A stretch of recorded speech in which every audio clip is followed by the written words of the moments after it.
നമസ്കാരം. ഓ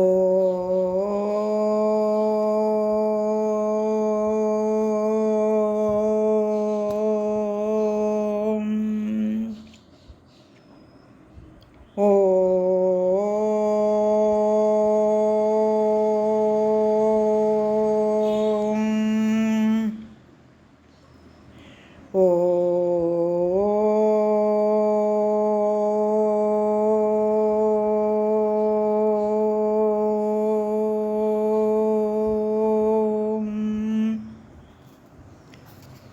ഓം നമോ നാരായണായ.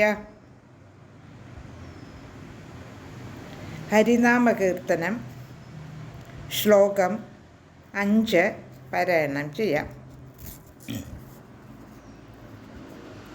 ഹരിനാമകീർത്തനമിതുരചൈവതിന്നു ഗുരുവരുളാലെ ദേവകളും അരുൾ ചെയ്ക ഭൂസുരരും നരനായി ജനിച്ചു ഭുവി മരണം ഭവിപ്പളവും ഉരചൈവതിന്നരുൾക നാരായണായ നമ.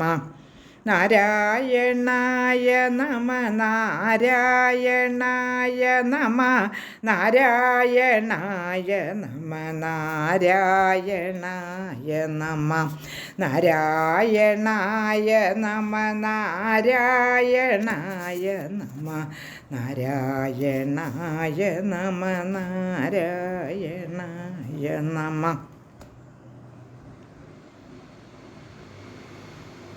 ഇതുവരെ നാം പറഞ്ഞതെല്ലാം ഒരു ആമുഖമാണെന്ന് വേണമെങ്കിൽ കരുതാം.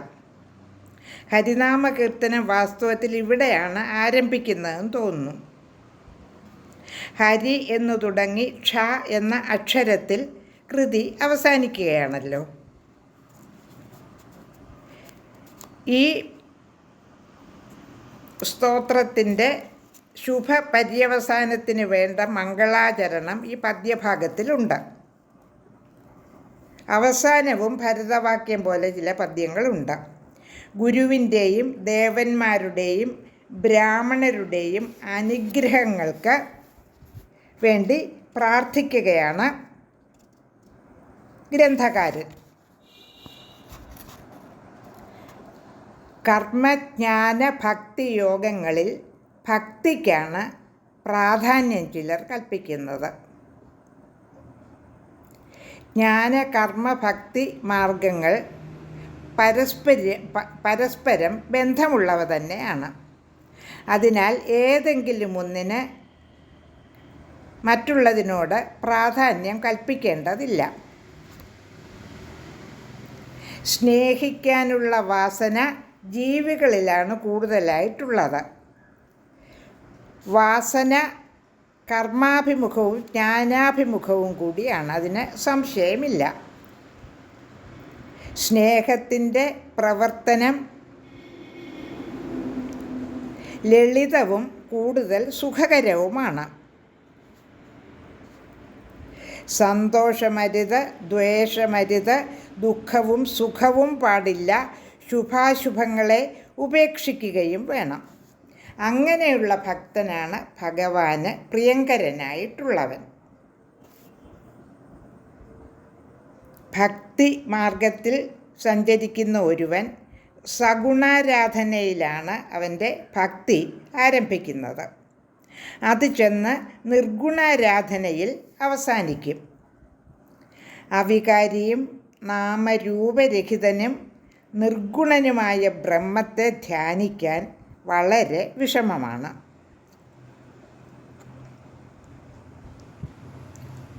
നാമരൂപത്താൽ ബന്ധപ്പെട്ടതാണല്ലോ സഗുണ ബ്രഹ്മം. അതുകൊണ്ട് നാമജപം, വിഗ്രഹാരാധന, ക്ഷേത്രദർശനം, തീർത്ഥാടനം തുടങ്ങിയവ ഭക്തിയോഗത്തിൻ്റെ പല പല മാർഗങ്ങളാണ്. അവയിൽ വെച്ച് ഏറ്റവും എളുപ്പമായിട്ടുള്ളത് നാമജപം തന്നെയാണ്. നാമജപത്തിൻ്റെ ഫലം ദൂരവ്യാപകവുമാണ്. അതുകൊണ്ടായിരിക്കാം ഗീതയിലെ 10-ാം അധ്യായത്തിൽ വിഭൂതി യോഗത്തിൽ ഭഗവാൻ ശ്രീകൃഷ്ണൻ യജ്ഞാനാം ജപയജ്ഞോസ്മി എന്ന നാമജപത്തിന് പ്രാധാന്യം കൊടുത്ത് പറഞ്ഞിട്ടുള്ളത്.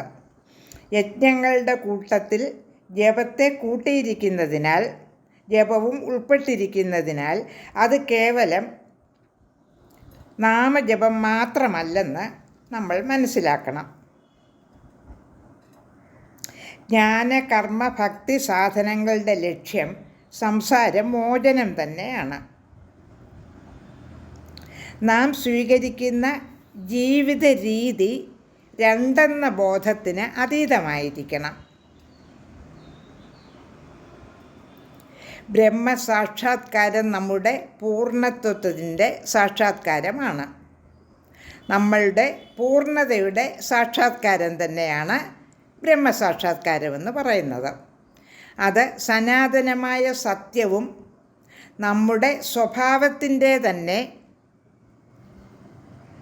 വികസിത ഭാവത്തിൻ്റെ ബോധവുമാണ്. അത് പറഞ്ഞറിയിക്കാൻ വയ്യാത്ത ഒരു അവസ്ഥ തന്നെയാണ്. ജ്ഞാന കർമ്മ ഭക്തികൾ എന്ന് പറയുന്നത് സാധനകളും യജ്ഞങ്ങളും ആണ്. ഇന്ദ്രിയങ്ങളെ മനസ്സിലും, മനസ്സിനെ ബുദ്ധിയിലും, ബുദ്ധിയെ ആത്മാവിലും ഹോമിച്ചു കഴിയുമ്പോൾ യജ്ഞം സമാപിക്കും. ഇന്ദ്രിയ വ്യാപാരത്തിൽ എപ്പോഴും ഭോഗകാംക്ഷയുണ്ട്. ഈ ഭോഗകാംക്ഷ സംസാര കാരണമാണ്. പ്രകൃതിയുമായി ബന്ധപ്പെട്ടതാണ് ഈ ഭോഗകാംക്ഷ. ഭോഗേച്ഛയെ പരിധി വെച്ച് തൃപ്തിപ്പെടുത്തുകയും ഇന്ദ്രിയങ്ങളെ അങ്ങനെ യഥേഷ്ടം വിടാതിരിക്കുകയും ചെയ്യുകയുമാണ് ഒരു സാധകൻ്റെ പ്രഥമ കർത്തവ്യം. കുറച്ചൊക്കെ നമ്മളുടെ ഭോഗങ്ങളെ തൃപ്തിപ്പെടുത്തണമെന്നല്ലാതെ അത് പരിധി വിടരുത്. ഇന്ദ്രിയങ്ങളെയും നിയന്ത്രിക്കണം. ഈ കാമന വിടാൻ സമർപ്പണ ബുദ്ധി വേണം. കർമ്മത്തിനും കർമ്മഫലത്തിനുമിടയ്ക്ക് ഈശ്വരൻ ഭക്തൻ്റെ പ്രേമമൂർത്തിയായി മാറുന്നു. ഭക്തൻ്റെ സുഖ ആസക്തിയാണ് പ്രേമമായി തീരുന്നത്. ഏതിനെ വേണമെങ്കിലും നമുക്ക് ഈ നിലയിൽ പ്രേമസ്വരൂപമാക്കി ആരാധിക്കാം. നമ്മുടെ ജീവിതം അങ്ങനെ കാലക്രമേണ ഇഷ്ടദേവതാഭിമുഖമായി തീരുന്നു. ക്രമേണ ഈ ദേവത തന്നെ പ്രപഞ്ചം മുഴുവൻ നിറഞ്ഞതായി അറിയപ്പെടുന്നു. അതിനെ ഏകനായി നാം വീക്ഷിക്കുന്നു. ഇഷ്ടദേവതാ പൂജ ഈ ഘട്ടത്തിൽ ലോകസേവനമായി മാറിക്കഴിയും. നമ്മുടെ മനസ്സ് അപ്പോഴേക്കും അതിന് പര്യാപ്തമായി കഴിയും. ഈശ്വരൻ ഏകനാണെങ്കിൽ താനും അദ്ദേഹത്തിൽ അന്തർഭവിക്കുമെന്ന ബോധം ഉദിക്കുന്നു. അഹം ബ്രഹ്മാസ്മി എന്ന അനുഭവജ്ഞാനത്തിൽ ഭക്തൻ ഒടുവിൽ ചെന്ന് ചേരുകയും ചെയ്യുന്നു. ആ സ്ഥിതിയിൽ എത്തുന്നതുവരെ നമ്മുടെ ഉപാസന നിൽക്കണം. അവിടെ എത്തുന്നതിന് മുൻപുള്ള ഘട്ടങ്ങളിലെല്ലാം നമ്മുടെ പ്രേമം ശുദ്ധീകരിക്കപ്പെട്ട് വിശ്വപ്രേമമായി വളരുമ്പോൾ അത് സ്വയം യജ്ഞമായി തീരും. ഈശ്വരനാമജപം നമ്മെ ഈ സമർപ്പണ ബുദ്ധിയിൽ കൊണ്ടുചെന്നെത്തിക്കുമെന്നുള്ളതിനാലാണ് ഗീത അതിനെ യജ്ഞമായി അംഗീകരിച്ചിരിക്കുന്നത്. ഹരിനാമകീർത്തനം എന്നും ജപിക്കാൻ കഴിഞ്ഞാൽ അതിനേക്കാൾ ഹൃദയശുദ്ധീകരണക്ഷമമായ ലഘുമാർഗം മറ്റൊന്നുമില്ല.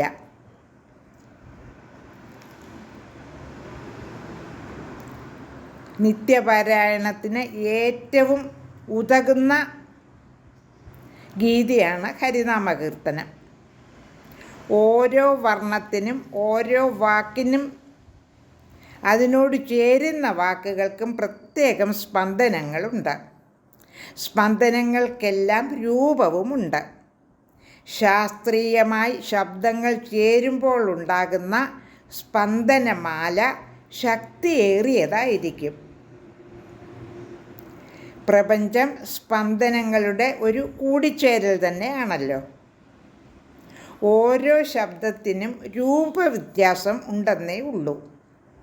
ഒരു ശബ്ദത്തിൻ്റെയോ മന്ത്രത്തിൻ്റെയോ സ്പന്ദനം അനുസരിച്ചുള്ള രൂപം ആ ശബ്ദം കൊണ്ടും മന്ത്രം കൊണ്ടും ഉദ്ദേശിക്കപ്പെടുന്ന ദേവതയുടെ രൂപവുമായിരിക്കും.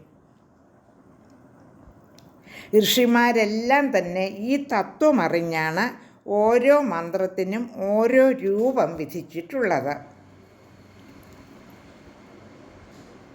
അതുകൊണ്ട് കീർത്തനത്തിലുറയ്ക്കുന്ന മനസ്സ് ദേവതയിലും പിന്നീട് നിർഗുണ ബ്രഹ്മത്തിലും ചെന്നു ചേരും. അതിനാൽ മന്ത്രം എന്നും ജപിക്കാൻ കഴിയുന്നത് നിമിത്തം വലിയൊരു വികാസമാണ് അന്തർമണ്ഡലത്തിന് നമ്മുടെ മനസ്സിന് ഉണ്ടാകുന്നതെന്ന് നാം അറിയണം. അത് പൂർണ്ണത്വ ദർശനം നമുക്കുണ്ടാക്കും. അത് ജന്മാന്തരങ്ങളിലേക്ക് കടക്കുന്ന ജീവന് ഒരു പ്രത്യേക സംസ്കാരം രൂപീകൃതമാക്കുകയും ചെയ്യും.